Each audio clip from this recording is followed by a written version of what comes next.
느헤미야 5장 1절부터 19절 말씀 보겠습니다.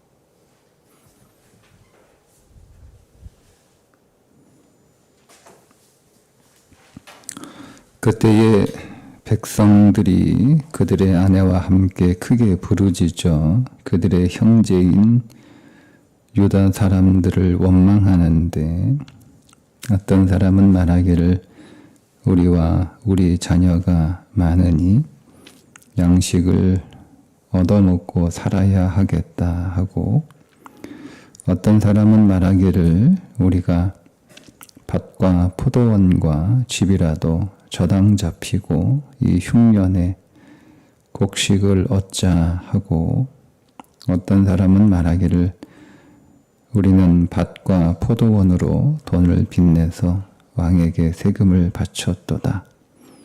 우리 육체도 우리 형제의 육체와 같고 우리 자녀도 그들의 자녀와 같거늘 이제 우리 자녀를 종으로 파는도다. 우리 딸 중에 벌써 종된 자가 있고 우리의 밭과 포도원이 이미 남의 것이 되었으나 우리에게는 아무런 쉼이 없도다 하더라. 내가 백성의 부르짖음과 이런 말을 듣고 크게 노하였으나 깊이 생각하고 귀족들과 민장들을 꾸짖어 그들에게 이르기를 너희가 각기 형제에게 높은 이자를 취하는도다 하고, 대회를 열고 그들을 쳐서 그들에게 이르기를 우리는 이방인의 손에 팔린 우리 형제 유다 사람들을 우리의 힘을 다하여 도로 찾았거늘 너희는 너희 형제를 팔고자 하느냐? 더구나 우리의 손에 팔리게 하겠느냐 하매 그들이 잠잠하여 말이 없기로, 내가 또 이르기를 너희의 소행이 좋지 못하도다. 우리의 대적 이방 사람의 비방을 생각하고 우리 하나님을 경외하는 가운데 행할 것이 아니냐. 나와 내 형제와 종자들도 역시 돈과 양식을 백성에게 구워 주었거니와 우리가 그 이자 받기를 그치자. 그런즉 너희는 그들에게 오늘이라도 그들의 밭과 포도원과 감람원과 집이며 너희가 구워준 돈이나 양식이나 새 포도주나 기름의 100분의 1을 돌려보내라 하였더니, 그들이 말하기를 우리가 당신의 말씀대로 행하여 돌려보내고 그들에게서 아무것도 요구하지 아니하리이다 하기로, 내가 제사장들을 불러 그들에게 그 말대로 행하겠다고 맹세하게 하고, 내가 옷자락을 털며 이르기를 이 말대로 행하지 아니하는 자는 모두 하나님이 또한 이와 같이 그 집과 산업에서 털어버리실지니 그는 곧 이렇게 털려서 빈손이 될지로다 하매 회중이 다 아멘하고 여호와를 찬송하고 백성들이 그 말한 대로 행하였느니라. 또한 유다 땅 총독으로 세움을 받은 때 곧 아닥사스 왕 제20년부터 제32년까지 12년 동안은 나와 내 형제들이 총독의 녹을 먹지 아니하였느니라. 나보다 먼저 있었던 총독들은 백성에게서 양식과 포도주와 또 은 30세겔을 그들에게서 빼앗았고, 또한 그들의 종자들도 백성을 압제하였으나 나는 하나님을 경외함으로 이같이 행하지 아니하고 도리어 이 성벽공 사이에 힘을 다하며 땅을 사지 아니하였고 내 모든 종자들도 모여서 일을 하였으며 또 내 상에는 유다 사람들과 민장들 150명이 있고 그 외에도 우리 주위에 있는 이방 족속들 중에서 우리에게 나온 자들이 있었는데 매일 나를 위하여 소 1마리와 살진 양 6마리를 준비하며 닭도 많이 준비하고 열흘에 한 번씩은 각종 포도주를 갖추었나니 비록 이같이 하였을지라도 내가 총독의 녹을 요구하지 아니하였음은 이 백성의 보역이 중함이었더라. 내 하나님이여 내가 이 백성을 위하여 행한 모든 일을 기억하사 내게 은혜를 베푸시옵소서. 아멘. 느헤미야 5장은 삽입 기사입니다. 성벽을 중수하던 때에 일어난 일이 아니고 12년 뒤에 일어난 일입니다. 그러니까 성벽 중수가 다 끝나고 12년 뒤에 어떤 일이 벌어졌냐면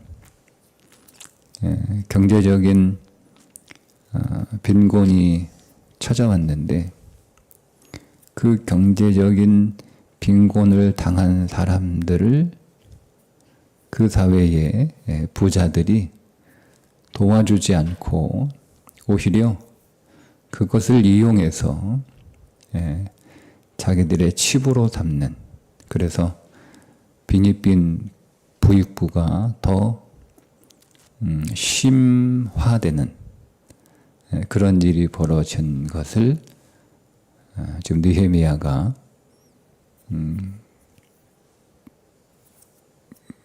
그 문제를 호되게 꾸짖고 그 문제를 해결하기 위해서 부자들이 어떤 일을 해야 되는지 제시하고 그것을 들었던 부자들이 마음을 돌이켜서 그렇게 하겠다, 이런 내용들이에요.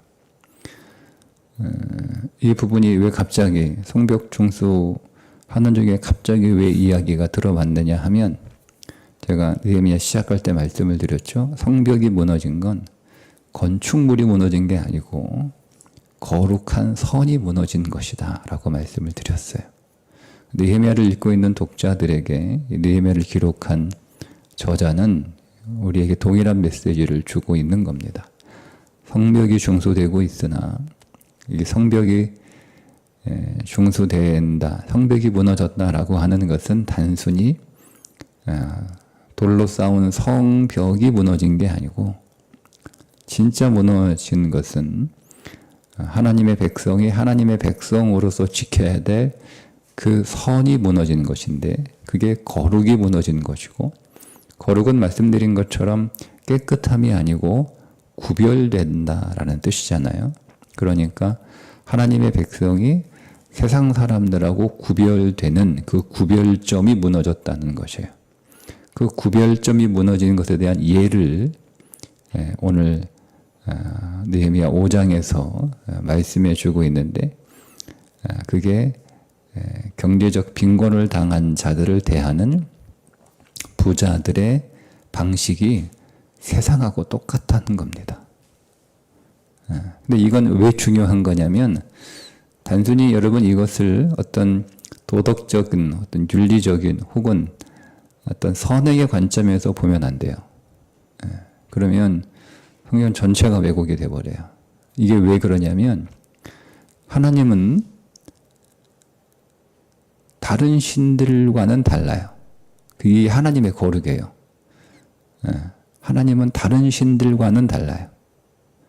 그러니까 하나님은 유일한 하나님이다라고 하는 개념은 두 가지인데, 하나님 외에 신이 없다는 뜻이기도 하고, 또 하나님과 세상에 사람들이 믿고 있는 그 신들과는 전혀 다른 유일한, 그러니까 하나밖에 한 분밖에 안 계신 그런 유일한이 아니고 완전히 다른 그런 하나님은 없다라고 하는 의미의 유일한 두 가지 개념을 가지고 있는 거거든요. 그래서 하나님은 완전히 다른 하나님이에요. 세상에 사람들이 믿고 있는 절하고 있는 신들과는 완전히 다른 하나님이 이스라엘 백성들을 선택했어요. 그게 왜 선택했냐면 하나님이 다르다는 것을 세상에 보여주기 위해서 선택하신 거예요. 그럼 하나님이 이스라엘 백성을 선택하실 때 세상 신들이 선택한 방식과는 다른 방식으로 선택을 하셨잖아요. 자, 그리고 그 선택한 백성들에게 하나님이 뭘 요구하셨냐면 내가 거룩하니 너희도 거룩하라고 요구를 하신 거예요. 즉 나는 세상에 존재하는 신들과 그게 다 이제 거짓 신들인 거예요. 세상에 존재하는 신들과 다르니 나를 믿는 너희들, 내가 택한 너희들도 세상 사람들하고는 달라야 된다는 거예요. 그 다른 이유가 뭐냐면 내가 세상에 있는 신들과는 다르다는 것을 너희들이 보여줘야 하기 때문에 너희들은 달라야 된다는 거예요. 네? 여러분, 우리가 하나님한테 복 받기 위해서 우리는 다른 삶을 살아가는 게 아니에요. 하나님이 오늘 우리를 하나님의 백성으로 하나님의 자녀로 선택하는 것 자체가 복이에요. 그보다 더 큰 복은 없어요. 그러니까 우리는 이미 진리 안에서 모든 복을 다 받은 것이고 충분히 받은 것이고 더 이상 받을 복도 없어요. 그러니까 우리가 그럼에도 불구하고 우리가 이 땅 위에서 하나님의 백성답게 하나님이 선택한 하나님의 자녀답게 우리가 그리스도를 믿는 그리스도인답게 살아가는 이유는 뭐냐면 나를 구원하신 하나님이 당신들이 믿고 있는 신들과는 다르다는 것을 드러내기 위한 거예요. 그게 전도예요. 그래서 다른 삶의 방식을 요구하시는 거예요. 그 다른 삶의 방식 가운데 오늘 나오는 말씀에 보면 세 가지가 달라야 되는데 첫째는 땅을 영구히 팔 수 없어요.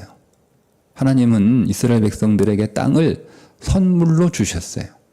그래서 이 땅을 선물로 주셨기 때문에 이 땅을 영구히 팔 수 없어요. 그러니까 이 땅을 영구히 팔지 마라. 이게 다른 거예요. 세상은 땅을 막 사고 팔아요. 이게 세상의 방식이에요. 근데 이스라엘 백성들은 땅을 흉년이나 어떤 경제적인 가난함 때문에 땅을 잠시 팔 수는 있으나 그 땅을 영원히 살 수 없는 거예요. 흉년이 되면 땅을 다시 다 원래 주인에게 돌려줘야 돼요. 이게 법이잖아요. 그죠? 네.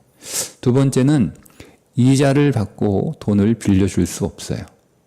세상은 이자를 받고 돈을 빌려줘요. 그래서 고리대금업이 성행을 합니다. 그런데 하나님의 백성들은 하나님이 법으로 정해놨어요. 이자를 받고 돈을 빌려줄 수 없어요. 없어요.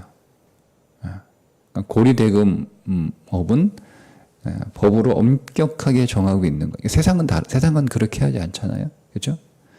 네, 세상은 가난한 사람들의 그 가난한 형편을 이용해서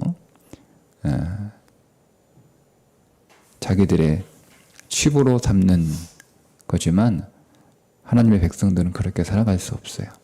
세 번째, 하나님의 백성들은 종으로 팔릴 수 있어요.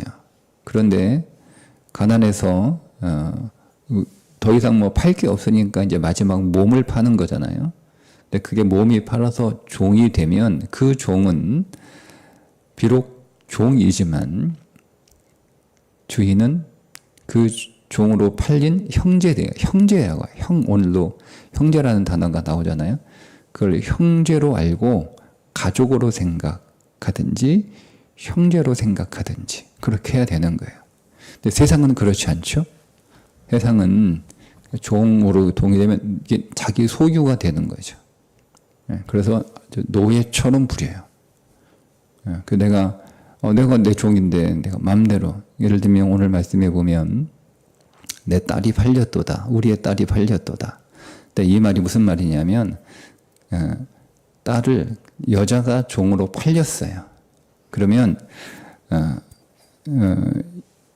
율법에는 그 종으로 산 형제의 딸들은 둘 중에 하나예요. 자기 첩으로 삼든지 자기 아들의 아내로 며느리로 삼든지 둘 중에 하나예요.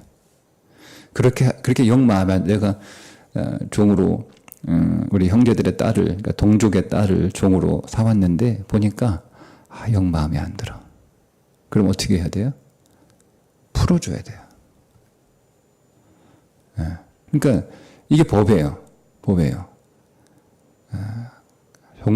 정말 이 가난해서 마지막 몸뚱아리 하나 남은 거 팔아서 생계를 유지해야 되는 형편에 처한 사람이 있어서 이제 마지막이잖아요. 그래서 내가 나를 좀 종으로 좀 사주세요. 그렇게 하고 이제 들어온단 말이에요. 근데 그게 이제 여자라면 첩으로 삼았거나 며느리 삼다는 가족으로 삼으라는 얘기예요. 가족으로 물건으로 삼지 말라는 얘기예요. 사람을 물건으로 대우하지 말라는 거예요. 비록 내가 돈 주고 사왔다 할지라도 그러니까 세상하고 완전히 다르죠. 그래서 가족으로 삼거나 가족으로 삼기가 힘들면 어려우면 싫으면 그냥 내보내라는 거예요. 가족으로 삼든지 해방시켜주든지 둘 중에 하나. 이게 법이에요. 그러니까 완전히 다른 거예요. 세상하고. 근데 이 완전히 다른 이 세 가지가 무너진 거예요. 그러니까 세상하고 똑같이 된 거지. 세상하고 똑같이 땅을 영구히 팔아버리고 땅을 영구히 사버리고 하는 일이 벌어지는 거예요. 세상하고 똑같이 고리대금 100분의 1을 돌려주라고 하잖아요. 그러니까 이게 한 달 이자면 1년이면 12%잖아요. 12%의 고리를 받고 돈을 빌려준 거였어요. 그거 하지 마라. 다 돌려줘라. 이렇게 얘기하잖아요. 그리고 말씀처럼 딸을 취하였도다. 딸이 팔렸도다. 라고 하는 말은 성폭행했다는 뜻이에요. 그 단어가 강간하다로 쓰이는 단어예요. 우리 번역을 좀 부드럽게 했는데요. 그러니까 동족의 딸을 종으로 값을 치르고 사왔는데 그걸 내 아내로 삼거나 첩으로 삼거나 며느리로 삼거나 그렇지 않으면 그냥 내보내면 되는데 그냥 해방지켜 그 경제적인 어려움을 해결해 준 것만으로도 족하다 이렇게 해야 되는데 형폭력한 거예요. 이런 일이 벌어지게 되는 거죠. 그러니까 이게 무슨 일이냐면 이게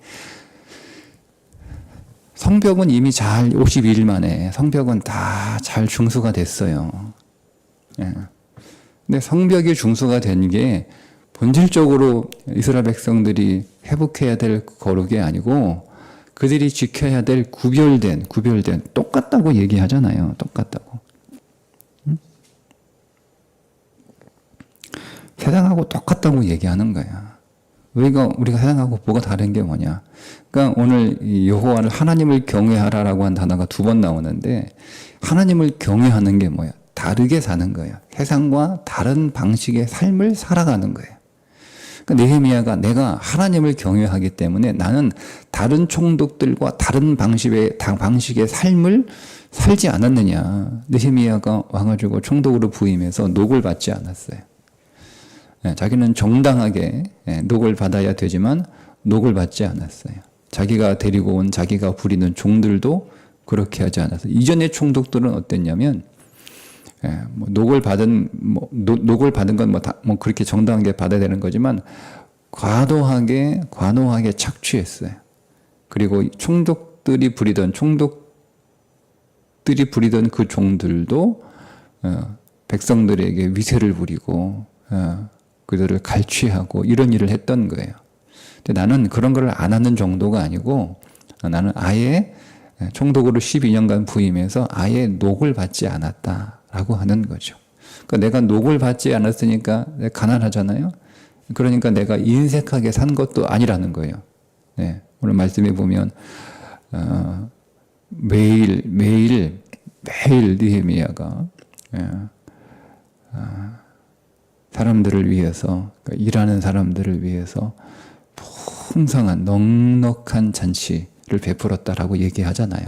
그러니까 그 돈이 어디서 왔냐, 이걸 우리가 질문하면 안 되고, 그가 녹을 받지 않는 그런 형편에도 불구하고 항상 넉넉하게 후하게 대접을 했다는 거예요. 이게 내가 그렇게 살았다는 거예요. 이유는 딱 하나예요. 내가 하나님을 경외하기 때문에 그렇게 했다는 거예요.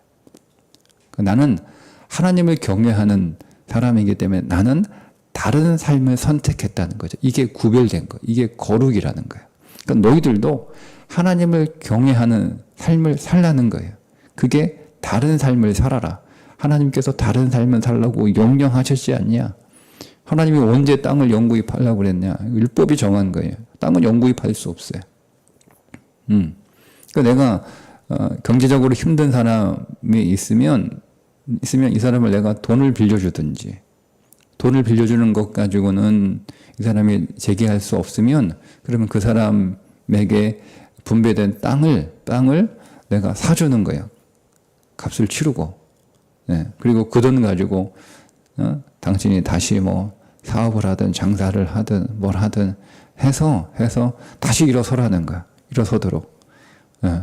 그리고 나서 50년이 되면 땅은 그냥 돌려줘야 되는 거예요. 무조건 돌려줘야 되는 거예요. 네. 그렇게 하라는 거예요. 근데 왜 안 하냐 이거예요. 하나님이 율법으로 정하는 것들 왜 어기냐 이거예요. 아니 하나님이 이자 받지 말라고 가난한 자의 그 어려운 형편이 왜 세상은 그 가난한 자의 어려운 형편을 기회로 삼아서 내가 더 부자가 되는 그런 일을 하는 게 세상인데 하나님의 백성은 절대 그런 거 하지 마라. 하나님이 엄격하게 법으로 정해놓지 않았냐. 근데 왜 고리대금 하냐 이거예요. 가난한 사람들 이용해가지고 더 그 사람들 더 가난하게 더 갈취하냐 이거예요. 있을 수 없는 일이라는 거죠. 막 엄청나게 지금 쳤다고 나오잖아요. 쳤다고. 느헤미야가 그들을 척건을 모아놓고 쳐버린 거예요.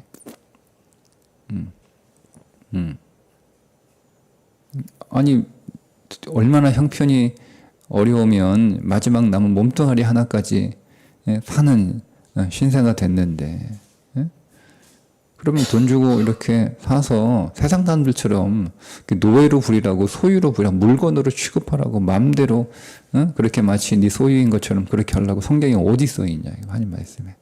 하나님은 가족처럼 대하라고 하지 않았냐. 근데 어떻게 이런 일이 벌어지냐라고 하는 거예요. 그럼 뭐가 무너진 거예요? 성벽은, 눈에 보이는 성벽은 잘 지어놨어요. 뭐가 무너진 거예요? 본질, 그들이 지켜야 될 거룩한 선은 무너져 버린 거예요.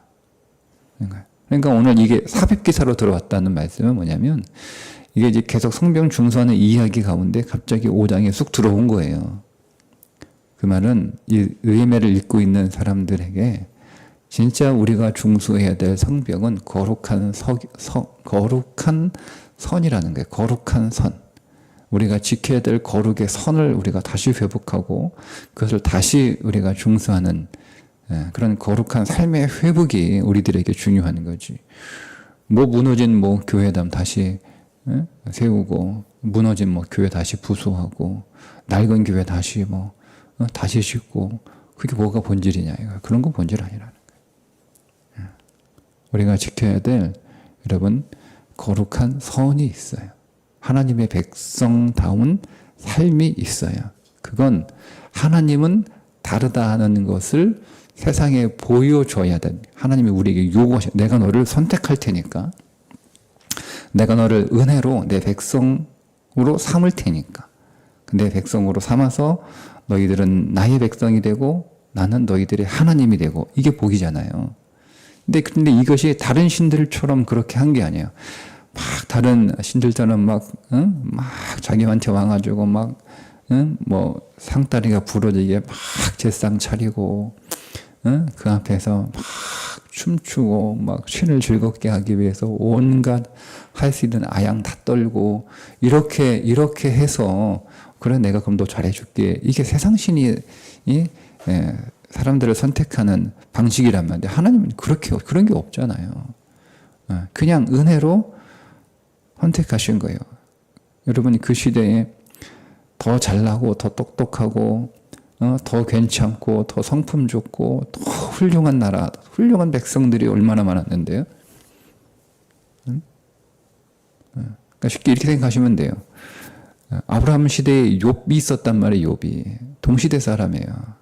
근데 하나님이 믿음의 조상으로 욥을 선택하지 않고 아브라함을 선택한 것 같은 거예요. 그러니까 은혜로 선택하신 거예요. 네? 세상은 그런데 믿음의 조상으로 아브라함을 선택하지 않고 욥을 선택하는 게 세상의 방식이란 말이에요. 그러니까 내가 은혜로 세상 사람과 다른 방식으로 너를 바울이 뭐라고 얘기합니까? 우리 가운데 제대로 된 사람이 누가 있냐? 집안이 좋냐? 똑똑하기를 하냐? 잘났기를 했냐? 착하기를 하냐? 뭐가 있냐? 우리는 다 별볼일 없고 볼품 없고 가난하고 미련하고 무식하고 모자르고 형편없는 자들인데 하나님이 오늘 우리를 하나님의 자녀 삼으신 게 아니냐 이렇게 얘기하잖아요. 그 일을 하는 거예요. 하나님이 다르게 우리를, 하나님은 다른 하나님이시니까, 하나님은 다른 유일한 하나님이시니까 우리를 그렇게 선택하시고 우리에게 요구하신 거예요. 너희가 이제는 다른 삶을 살아야 된다는 거예요. 세상과는 다른 삶을 살아야 된다. 예. 그러니까 어떻게 다른 삶을 살아야 되느냐를 보여주는 게 율법이에요. 예. 그 율법을 10가지로 정리해 놓으면 그게 십계명이 되는 거예요. 그게 다른 삶이에요. 세상과는 다른 삶을 살아가는 거예요. 이유는 하나의 말씀, 여러분. 우리가 더 복 받으려고 다른 삶을 사는 게 아니에요. 여러분 이걸 자꾸 오해하시면 우리는 똑같이 종교인 되는 거예요. 나를 생명에서 건지신 구원하신 하나님이 유일하신 하나님이심을 이제는 나는 드러내야 되는 삶을 살아야 되기 때문에 우리가 거룩한 삶을 사는 거예요. 뭘 더 받기 위해서가 아니고. 근데 본질적으로 하나님은 우리에게 또 상을 주신단 말이에요. 우리가 상 받기 위해서 그런 삶을 사는 건 아닌데 또 그런 삶을 하나님이 우리에게 또 상을 또 주시는 거예요. 근데 이게 무너진 거죠. 예. 우리는 그 세상과 구별된 그런 삶을 살아야 되는 거예요. 자, 그러면 한번 적용해 보세요. 여러분, 오늘 우리가 우리의 가족들을 대하는 방식은 세상과 다른가? 내가 아내를 대하는 방식은 세상과 다른가? 내가 남편을 대하는 방식은 세상과 다른가? 내가 부모를 대하는 방식은 세상과 다른가? 내가 내 자녀를 대하는 방식은 세상과 다른가? 내가 직장에서 만나는 사람들을 대하는 방식은 세상과 다른가? 뭐 다들 그렇게 하는데 그러니까 우리는 이런 말을 하면 안 되는 거예요. 다 그렇게 살잖아. 다들 그렇게 하잖아. 그러니까 우리가 이런 말들은 우리 안에서 점점 사라져야 되는 거예요. 사람들이 오늘 우리들에게 너 왜 그렇게 살아? 남들처럼 살아. 이런 말들을 사람들이 우리에게 해야 되는 거예요. 그러니까 우리가 그렇게 하는 게 아니고 사람들이 도리어 오늘 우리를 보고 참 당신 힘들게 사네. 좀 편하게 살아. 남들처럼 그렇게 살아. 뭐 유별나게 왜 그렇게 살아. 이런 말들을 우리에게 해야 되는 건데 그렇게 말하지 않잖아요. 우리하고 똑같네. 교회가 해상하고 똑같네. 예수 믿는 사람이 해상하고 똑같네. 이런 말을 하는 거예요. 그러면 우리는 우리의 건물은 멀쩡하게 잘 서 있고 정말 화려하게 잘 지어졌어도 무너진 거예요. 무너진 거예요. 그것을 회복해야 되는 거예요. 그 삶을. 근데 여러분 그거를 회복하기 위해서 여러분 어떤 삶을 해요? 느헤미야가 자기의 삶을 제시를 하잖아요. 나는 이렇게 살았다는 거예요. 다르게 살았다는 거예요. 그러니까 백성들이 이 백성들이 참 감사하고 대단한 게 아멘 하잖아요. 아멘. 아멘. 우리도 그렇게 하겠다. 우리가 잘못했구나. 우리가 정말 중수해야 될 성은 저 벽돌로 지어진, 돌로 지어진 성이 아니고 우리 안에 거룩이구나. 우리가 견고하게 쌓을 성은 우리 안에 거룩한 담이구나. 그래서 사람들이 다 이제 우리 잘못했다라고 느헤미야의 말을 기쁨으로 받아들이고 우리가 다 아멘. 옷을 털면서 만약에 우리가 약속한 대로 지금 말한 대로 행하지 않으면 너희들은 다 이렇게 먼지처럼 털릴 것이다. 그리고 제사장에 가서 맹세시키잖아요. 맹세. 하나님 앞에 맹세하라는 거예요. 하나님 앞에. 나한테 약속하지 말고 사람들한테 약속하지 말고 하나님 앞에서 약속해라. 그렇게 살겠다고. 다른 삶을 살겠다고. 구별된 삶을 살겠다고. 거룩한 삶을 살겠다고 맹세하라. 또 시키잖아요. 그만큼 여러분 이 거룩한 삶을 회복하는 것은 성도에게 있어서 매우 중요한 게 선택사항이 아니에요. 반드시 그렇게 오늘 저와 여러분은 다른 삶을, 구별된 삶을, 거룩한 삶을, 하나님이 택하신 백성다운 삶을 살아야 하는 것입니다. 오늘도 우리의 시작은 뭐예요? 우리의 가정에서부터. 우리의 가족을 대하는 방식이 세상과는 다른 방식으로 오늘 우리의 가족을 대하는, 거기서부터 다시 시작하고 다시 회복하고, 또 우리가 교회 안에서 성도들을 대하는 것 또한 세상의 사람들을 대하는 방식과는 다른 방식으로 그렇게 우리가 신령한 교제를 할 수 있는 교회가 될 수 있기를 주님의 이름으로 축복합니다. 기도하겠습니다. 하나님, 오늘 우리가 더 견고하게 세워야 될 거룩한 담들을 우리가 더 열심히, 더 높이, 그리고 더 견고하게 세워나가는 그리스도의 삶이 되게 해 주옵소서. 우리가 세상에서 하나님이 택하신 백성답게 그리스도인으로 교회 다니는 사람답게 오늘도 살아갈 수 있도록 하나님 힘 주시옵소서. 믿음 주시옵소서. 주께서 능력으로 우리를 붙잡아 주옵소서. 예수님의 이름으로 기도합니다. 아멘.